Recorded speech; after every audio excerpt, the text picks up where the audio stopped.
Hey, you're back. You're listening to Live from the Heartland show on WLUW 88.7 Chicago Sound Alliance, and you should spread the word to all your friends and neighbors, besides getting out and voting, that they can listen to this show every Saturday worldwide at WLUW.org. And of course, if you go to livefromtheheartland.com, you can see earlier shows, and even on YouTube, you can find us. So tune us in all the time.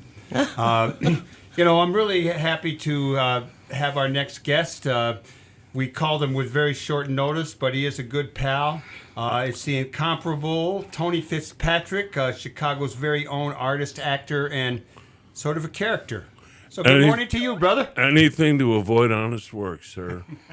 And you know what? I have a big smiley face on my day today because despite the frigid temperatures, the only thought I need to keep me warm and toasty is Roger Stone swinging a mop in Leavenworth for about 5 or 6 years, and maybe Ed Burke joining so many that he has sent to the pokey. This is like a picked those I don't know though. too. Roger Stone looked when he did that whole Nixon move last night.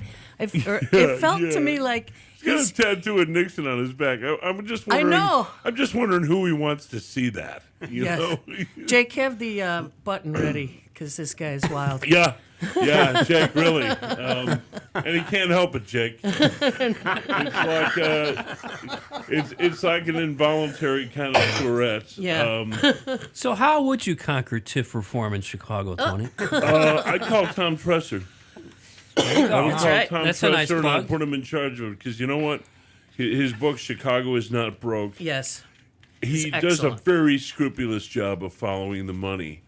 Every developer I've ever talked to will tell you that TIF was never meant to help the schools. It was for infrastructure, la, la, la.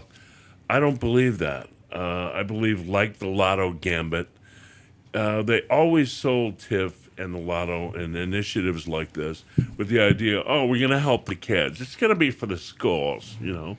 And meanwhile, it turns into a slush fund for scumbags like Rahm Emanuel, you know. Well, it was originally supposed to be for blighted neighborhoods, and it was, I think, not just local. Wasn't it national? TIF? Yeah, It's a tool that's used You know, in Atlantic City, different they said forms we're going to nationally, fix but- everything. And Right. Atlantic City is still, you know, Trump land on one side of the street and Destitute on the other?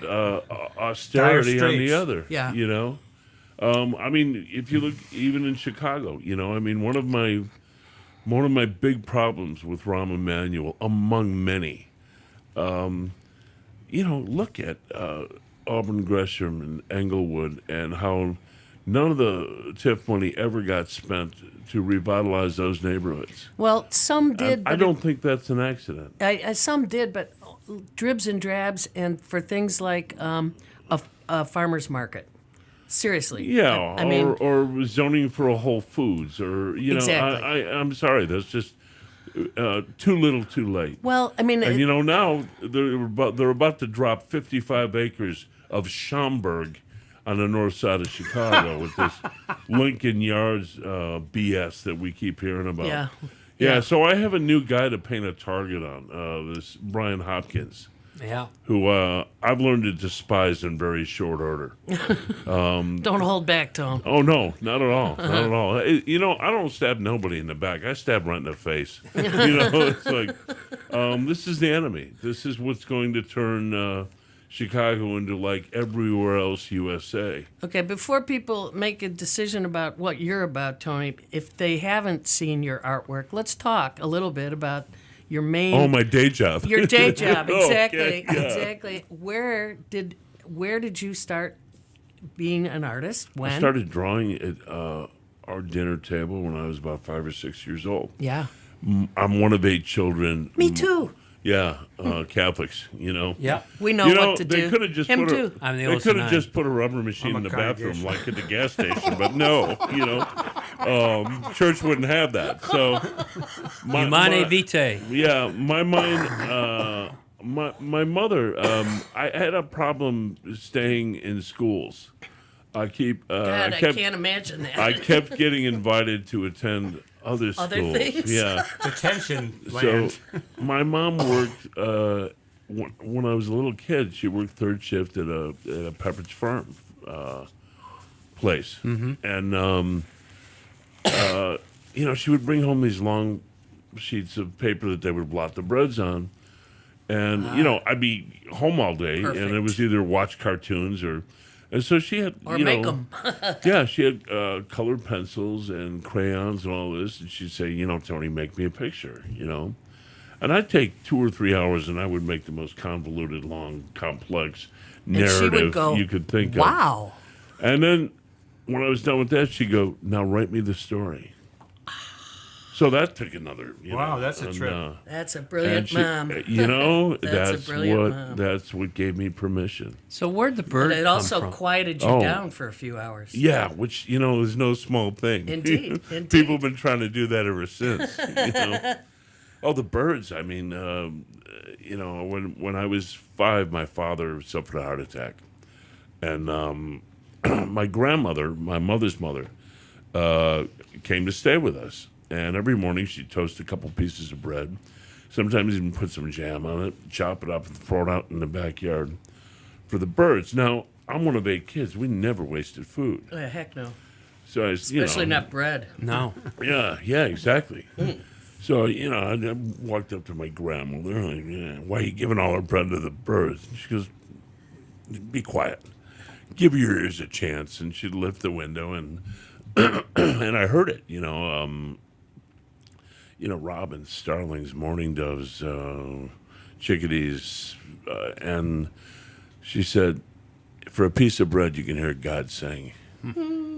I first noticed your artwork or became aware of your artwork was through the bird drawings that you do, Yeah. the collages.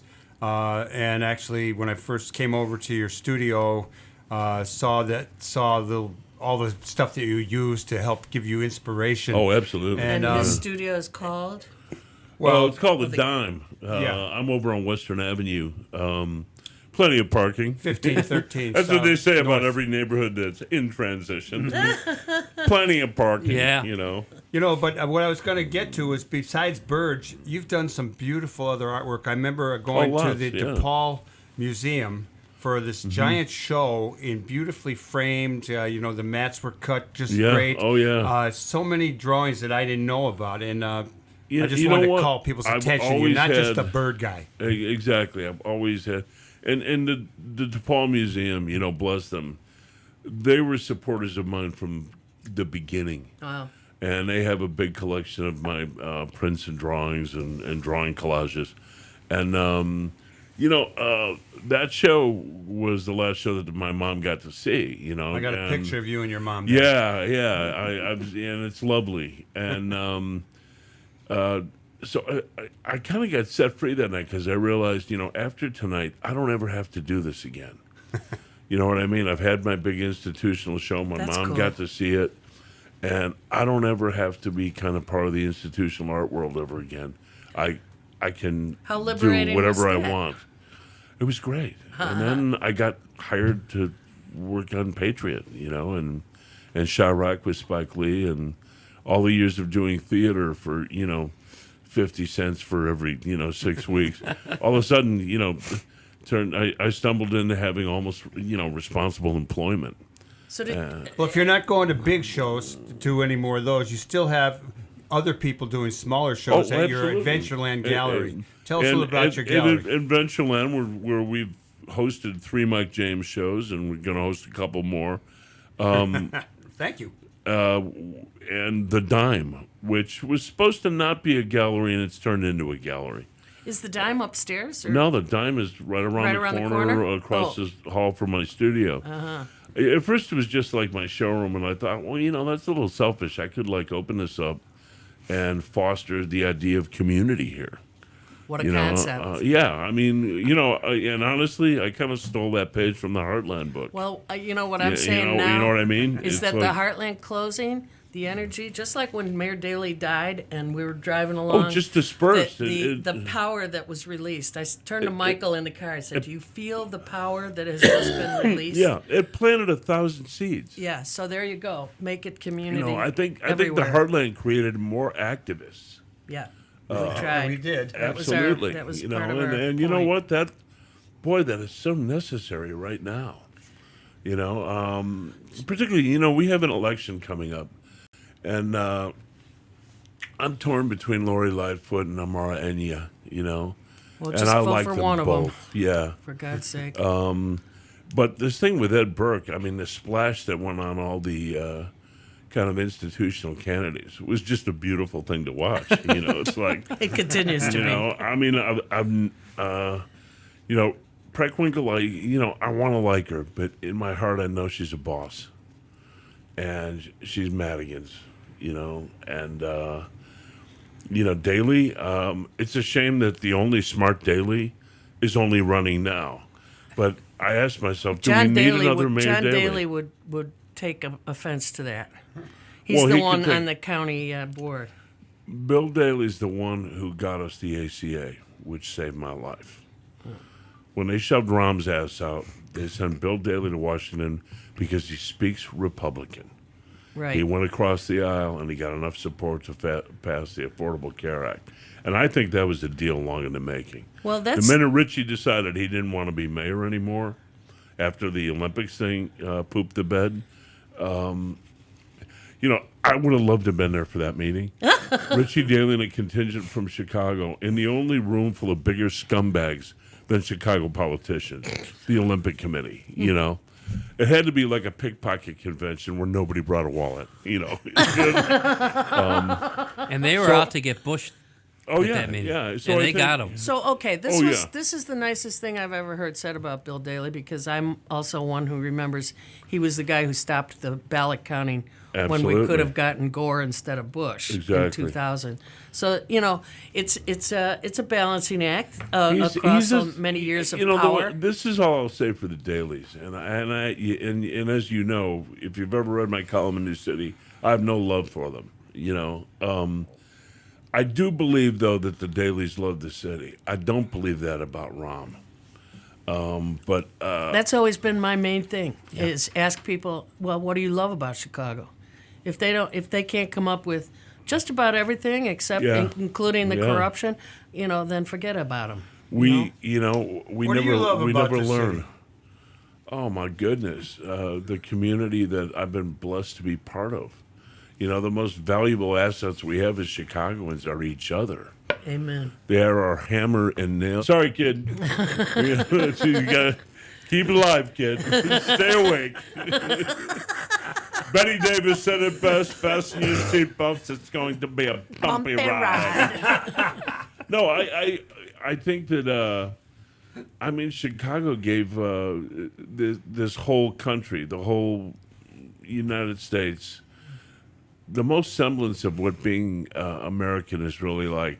Nice. You walk down the street of Chicago Avenue. You walk down Chicago Avenue from Halsted all the way to Damon, and you hear 5 different languages. At least. And it's still a street that is a testament to where we came from. It's also the city that wouldn't let Trump in. Exactly. You know what? I was out there that night. I believe me that. and my daughter. There's a picture of it. I went up on CNN the next morning. And then they said, "Well, what are you attributing Donald Trump's?" I said, "Well, to you guys.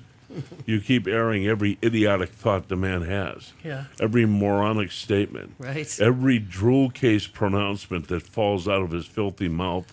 You give Aaron oxygen to. So I blame CNN. I blame MSNBC. Oh, wow, we got to go now to, it's like Federica Whitfield got rid of me so quickly it wasn't even funny. My daughter took a picture of me holding a sign up that said "No walls with Mexico." Right. Well, the thing went viral, and this is right before Trump decided he wasn't going to show up and started lying and saying the Chicago police told him not to come. Right. And the gentleman who was keeping the seat warm said, "Hey, the one guy who is guaranteed safe passage into the USC Pavilion and out is that moron. I saw a lot of astonishing things that night. I went with my daughter, and my daughter Gabby, if you know her, when there's trouble, she doesn't run away from it. She runs towards it. She takes after her old man. She right? makes me look like a Republican. She spent all last summer on the island of Lesbos pulling refugees off the water. Oh, my gosh. She works for Refugee Refuge. God love her. So she wanted to go to the Trump thing and protest. So I still had a brace on my leg. It was 6 months after my heart surgery, and I taped up a couple rolls of quarters, put one in each pocket, put my sap in my back pocket. I got busted for unlawful use of a weapon once. You having a roll of quarters, yeah. just because I got paid with them. Yeah, but you tape them up, and I'll tell you. I know. No. So anyway, the thing gets announced, and we were standing right by all the kids from Black Lives Matters who were, protesting against Anita Alvarez. And there were all these Trump guys who all of a sudden realized They're surrounded. he just stood us up. Yep. And we're in the middle of Diversity USA. Welcome Right to UIC Pavilion. Yep. And, stuff jumped off. I saw this one man in a wheelchair coming forward, shaking this Confederate flag at this young woman from Black Lives Matters. Mm-hmm. And the kids all quickly surrounded him. And I said to her, they want nothing more than to get some video of us, Scaring a guy in a knocking the wheelchair. hell out of this guy. And she looks at me and she goes, "Oh, this isn't my first rodeo." She goes, "This is what they do." Right. And I said, "Well, I'm a Senator Sanders supporter." She goes, "Oh, I'm a Bernie person too." She goes, "We're not going to touch him. We're just going to let him know that he should learn the definition of the word Custer." Hey, let me switch us here as we go out a little bit, get it close. Baseball season is right on the horizon. And I know that you and I and Katy all share the same favorite team. Field team. Why, is TC here a Cubs fan? He is, He but is. he's not. Okay. He's okay. I mean, I like the Cubs too, but I love the Sox. Yeah. What do you think we got going this year? I think we need pitching. I don't know why Sox Fest is this weekend. It's Yeah. down It's at going Hogan. on. Yeah. I don't understand this flirtation with Machado. Thank you. I don't much like him as a player. I think he's kind of mean spirited. I don't think he's good locker room. I think you take that money and you go out and you buy some agree. pitching, and particularly some relief pitching. Yeah.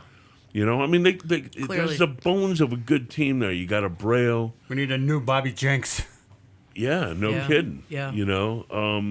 Let him train on bananas and beers. Let him be a little bit heavy. Hey, Smokey Burgess was baseball fat, and he was a good pitcher. I I like that.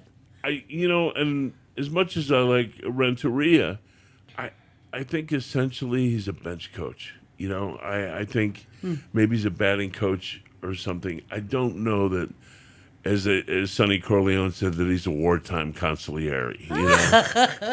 I mean, the one thing I'm jealous of the Cubs for is Joe Madden. I know. Although he did not manage that last World Series game very well that they managed to win, he has one gift. He knows when to make it rain.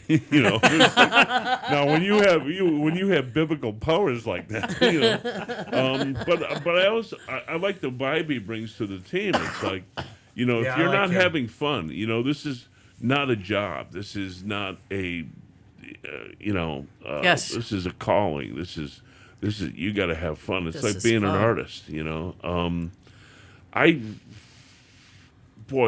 pulling for the Sox. I'll be out there. So I love it. Because I'm an idiot. I go. love it when Michael asks somebody who knows something about sports. Thank you for that Oh, entire yeah. thing. I'm going to pull us back to art Politics. and politics. Yeah. As a great Chicagoan, now almost legendary Chicagoan, Tony, because somebody compared you with flippin' studs. God help us. Oh, he was my hero. Yeah, indeed. I learned. What do you He shaped the way I saw the world. What do you think is the right thing for adults in Chicago to be doing for the children of Chicago vis-a-vis ushering them into not only politics and political activism and engagement, but also artistic? Absolutely encouraging education. Yeah. And particularly in math and science, Mm-hmm. because the job market has shifted far away from manufacturing, but to tech, and to learning how to write code, and learning how to do True that. computer skills, learning how to do computer graphics, things like that. I think that the thing that is most essential to do is to foster education.